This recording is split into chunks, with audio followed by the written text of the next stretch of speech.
Hello guys, അപ്പം ഇന്നലെ ഞാനിട്ട short വീഡിയോയുടെ ലോങ് വീഡിയോ ആണ്. എനിക്കിത് എഡിറ്റ് ചെയ്യുമ്പോൾ എനിക്ക് ചിരി വരുന്നു, പേടിക്കുന്നൊക്കെ കാണുമ്പോഴേ. അതെന്താണെന്ന് വീഡിയോയുടെ ഉടനീളം കാണാൻ സാധിക്കുവേ. ഉച്ചയ്ക്ക് കൊണ്ടുവന്ന ചെമ്മീനൊക്കെ വൃത്തിയാക്കുന്ന പണിയിലായിരുന്നു ഞാൻ.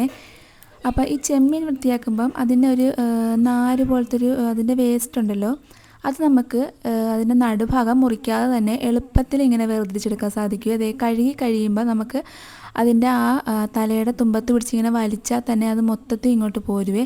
അപ്പോൾ നമുക്ക് പ്രത്യേകം അതിൻ്റെ നടുഭാഗം മുറിക്കേണ്ട കാര്യം വരത്തില്ല. അതെനിക്ക് കുറച്ചുകൂടി എളുപ്പമായിട്ട് തോന്നിയേ.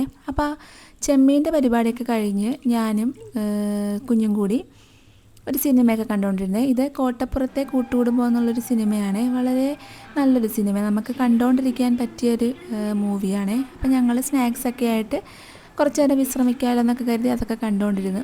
അതിന് ശേഷമാണ് ഞങ്ങൾ അർത്തിങ്കൽ ബീച്ചിലോട്ട് പോയത്.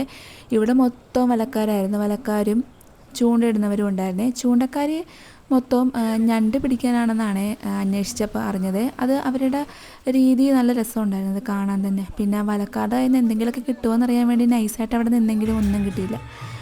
അങ്ങനെയാണ് ഞാൻ വീട്ടിൽ വന്നിട്ട് ബിരിയാണി ഉണ്ടാക്കാനായിട്ട് നിൽക്കുമ്പോഴാണ് ചേട്ടൻ സാധനം കൊണ്ട് വരുന്നത്. കയ്യിൽ വെട്ടിലായിരുന്നു. അപ്പം അത് പെട്ടെന്ന് എൻ്റെ കയ്യിലോട്ട് വെച്ചപ്പോൾ അത് ചാടിയപ്പോൾ ഞാൻ പേടിച്ചു പോയി. അതിനുശേഷം ബിരിയാണി ഉണ്ടാക്കാനായിട്ട് കടന്നേ.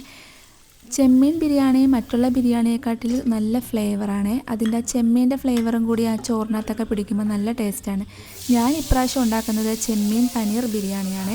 പനീറും കൂടി ഞാൻ അതിനകത്തോട്ട് ചേർക്കുന്നുണ്ട്. അപ്പോൾ നല്ലൊരു ടേസ്റ്റാണ് രണ്ടും കൂടി കഴിക്കാനായിട്ട്. ആദ്യം തന്നെ നമുക്ക് സ്പൈസസൊക്കെ ഇട്ട് ഇഞ്ചി, വെളുത്തുള്ളി, ചുവന്നുള്ളി അരച്ചത് പേസ്റ്റും കൂടി ചേർത്ത് നന്നായിട്ടൊന്ന് വഴറ്റി, സബോളയും ഇട്ട് വഴറ്റി നന്നായിട്ട് വഴണ്ടി വരുമ്പോൾ നമുക്ക് തക്കാളി ഇട്ട് നന്നായിട്ടൊന്ന് വഴറ്റിയെടുക്കാം. തക്കാളി നന്നായി വെന്തുടഞ്ഞ് വരുമ്പോൾ നമുക്ക് മസാലകൾ ചേർക്കാം. ഞാനിവിടെ മല്ലിപ്പൊടി, മഞ്ഞൾപ്പൊടി, ഗരം മസാല, കുറച്ച് ചിക്കൻ മസാല കൂടി ചേർക്കുന്നുണ്ട്. അതും കൂടി ചേർത്ത് നന്നായിട്ട് പച്ചമണം മാറുന്നവരെ വഴറ്റിയെടുക്കാം. അതിനുശേഷം ചെമ്മീനിടാം. ചെമ്മീൻ ഞാനിവിടെ കുരുമുളകും മഞ്ഞൾപ്പൊടി ഉപ്പും ഇട്ട് മാറിനേറ്റ് ചെയ്ത് കുറച്ച് സമയം വെച്ചിരുന്നതാണ്. അങ്ങനെ അത് നന്നായി ചെമ്മീൻ്റെ വെള്ളം ഇറങ്ങി നന്നായി വെന്ത് വരുന്ന സമയത്ത് നമുക്ക് അരി വേവിച്ചെടുക്കാം. അരി വേവിക്കാനായിട്ട് ഓൾ സ്പൈസസ് ഇട്ട് കുറച്ച് നെയ്യും സൺഫ്ലവർ ഓയിലും കൂടി അതിനകത്തോട്ട് ഒഴിക്കുന്നുണ്ട്. ഞാനിവിടെ 4 കപ്പ് അരിക്ക് 1 കപ്പ് അരിക്ക് 1.5 കപ്പ് വെള്ളം എന്ന രീതിയിലാണ് എടുത്തിട്ടുള്ളത്. വെള്ളം തിളച്ച് വരുമ്പോൾ നമുക്ക് അതിനകത്തോട്ട് ചെറുനാരങ്ങ നീരും കൂടി ഒഴിച്ച്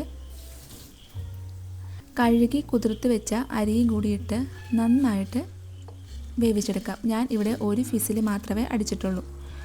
ബാക്കി ദമ്മിനകത്തിരിക്കുമ്പോൾ ഒന്നുകൂടി നന്നായിട്ട് വെന്തോളൂ. അങ്ങനെ അരി വെന്തുകൊണ്ടിരിക്കുന്ന സമയത്ത് നമ്മുടെ മസാല ഇവിടെ റെഡി ആയിട്ട് വന്നിട്ടുണ്ടായിരുന്നേ. അപ്പോൾ അതിനുശേഷം ഞാൻ കുരുമുളകും മഞ്ഞൾപ്പൊടിയും ഉപ്പും കൂട്ടി വെച്ചിരുന്ന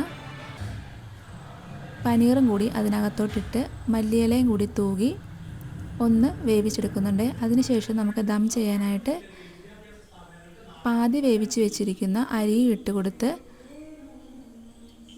മല്ലിയിലയും ആദ്യം വറുത്ത് വെച്ചിരുന്ന സവോളയും കൂടി ചേർത്ത് നന്നായിട്ട് അടച്ചു വെച്ച് ഒരു അരമണിക്കൂർ ദം ചെയ്തെടുക്കാം.